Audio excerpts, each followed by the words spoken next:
Hello everyone, welcome to the Ginger Snaps here. I'll be discussing horror movies for you guys in a very blunt way. I'm your host, Steven Harrold, and in today's video, I'm going to be giving you guys my review for The Creature from the Black Lagoon, which was released on March 5th, 1954, celebrating its 70th anniversary this year today. So everyone knows when it comes to Universal, they are very synonymous with the Universal monsters that they have, with Dracula, Frankenstein, the Wolfman, the Invisible Man, the Mummy.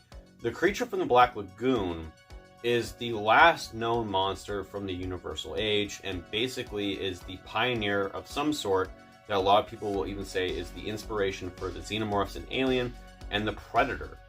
But when it comes to the creature, how does he hold up towards the other heavyweights when it comes to the Universal monsters?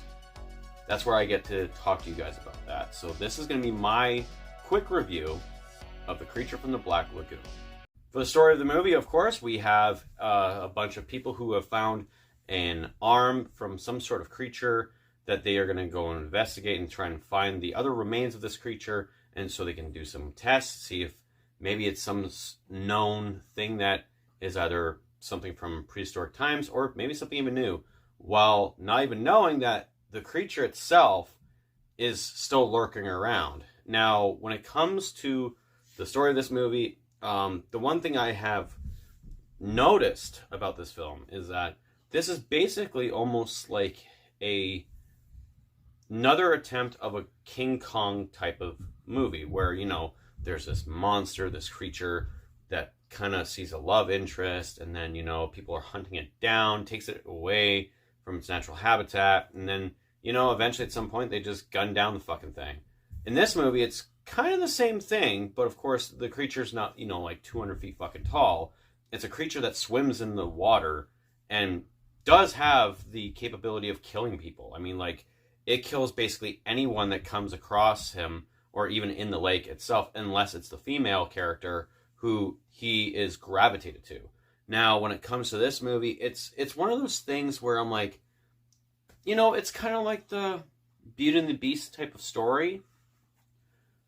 But this one movie even precedes Beauty and the Beast, right? Like, this movie came before that. But I mean, like, yeah, it's kind of like King Kong with its story aspects to it, but nonetheless, still a good story. So, of course, when it comes to all the characters of this movie, there's a lot of characters that, you know, are kind of, you know, the generic Universal type of characters who are there. This is not a movie which is necessarily a body count type of film. I mean, the majority of the main characters in this movie do survive. You know, and do we follow them with the chemistry that they perceive on themselves and portray it with themselves?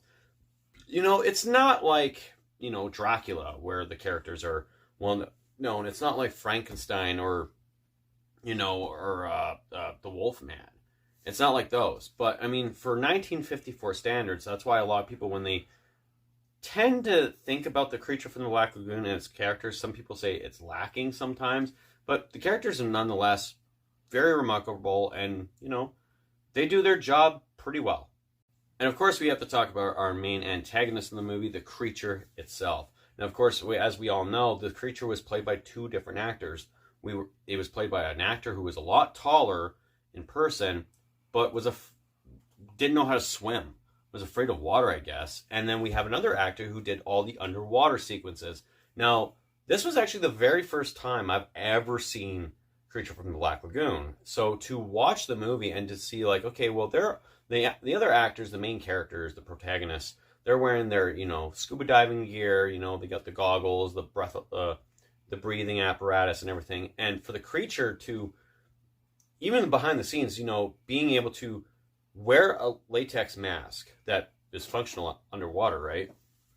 And to not show that he's got a breathing apparatus, not wearing goggles, or, you know, obviously it's in the mask or whatever, but to not be able to see that and to see how long he would go and stay underwater for, and then to the swimming techniques that he uses, it's quite remarkable, to say the least. And both actors, you know, even though one was from the land, one from the sea, playing the same characters, they do their job very well. I mean, like, the creature in the water is very menacing, and also at the same time, you know, when he goes up to the female character and is like kind of got a fascination with her and is watching her and like swims near her and like, you know, touches her leg and everything, you know, just kind of good for what it is. And then of course you got the creature that is on the land and, you know, is an intimidating presence, you know, like it doesn't talk, guys. Like, I know a lot of people even think that, which surprised me, that a lot of people shockingly thought that the creature actually fucking talked. And I'm like, no, it never fucking talked. It was a creature.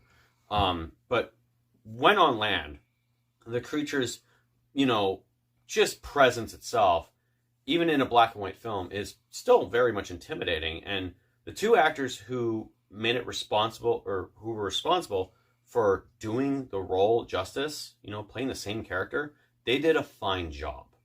Now, of course, when it comes to this movie being kind of heavily regarded as not a Universal monster film, it's still, as we all know, it was made by Universal. It was, you know, one of the last characters that Universal kind of pumped out that had anything to do with maybe possibly Dracula, Frankenstein. But at that time, Frankenstein, Dracula, the Wolfman, all those movies weren't really getting fucking made, and the creature never even was featured in any of those type of films with those iconic Universal monsters until, you know, the Monster Squad came out. And then we got to finally see him right there. That's when, I guess, because of that movie, they associated the creature as one of the last of the Universal monsters. And to me, I do consider the creature as one of the last Universal monsters and one of the greats as well. You know, how many other, you know, horror villains have we seen that, you know, are in the water, right? I mean, like, there's, you know, Jason Voorhees, you know, who drowned in Crystal Lake. You got fucking Jaws, you know. But there are so many things that you can argue that this movie is responsible for, with the references and also with just the aesthetic of the creature itself not being like Dracula or Frankenstein or the Wolfman or anything like that.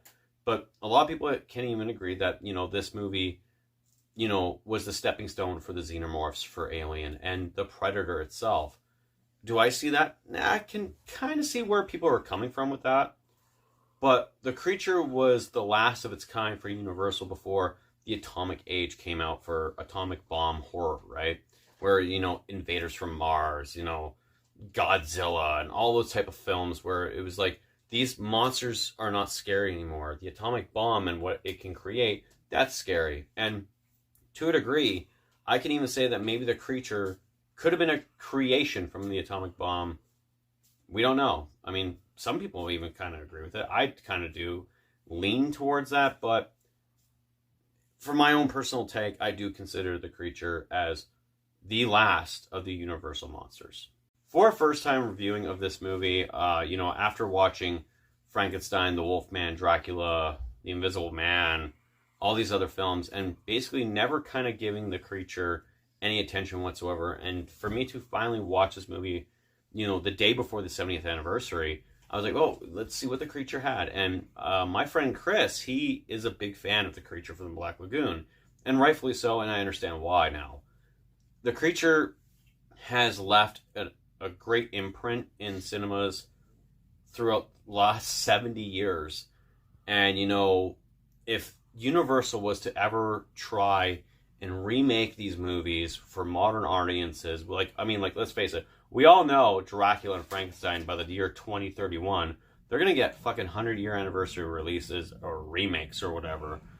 But it'd be interesting to see the creature get some sort of treatment where we bring the creature back, and for it to be the 70th anniversary, and we haven't really seen the creature in quite some time, says something like, is he forgotten about?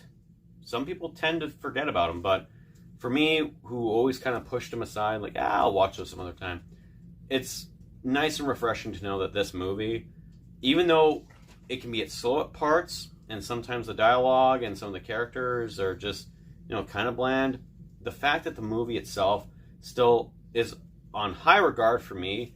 It's a film I could actually easily watch if I feel like I want to go through a marathon of all the Universal monsters. I'd pop this guy in anytime now. So anyways, guys, for my review, of this film. It's obviously very positive, minor little nitpicks, and for a first-time viewing, especially now with the 70th anniversary, I do highly recommend it. So, for my rating, I'm going to give The Creature from the Black Lagoon a 7.5 out of 10. So tell me guys, what do you guys think of The Creature from the Black Lagoon? Let me know in the comments down below. If you like this video, make sure you also give it a thumbs up and subscribe for more content. And don't forget to hit that bell notification so you can get notified about all the other videos coming out on the channel. Especially since this year is the 5th anniversary of my channel, I will be doing a lot of movie reviews that are celebrating anniversaries. Anyways guys, that's it for me. This has been the Ginger Snaps here. My name is Steven Harrold. I will talk to you guys later, and always remember to stay spooky.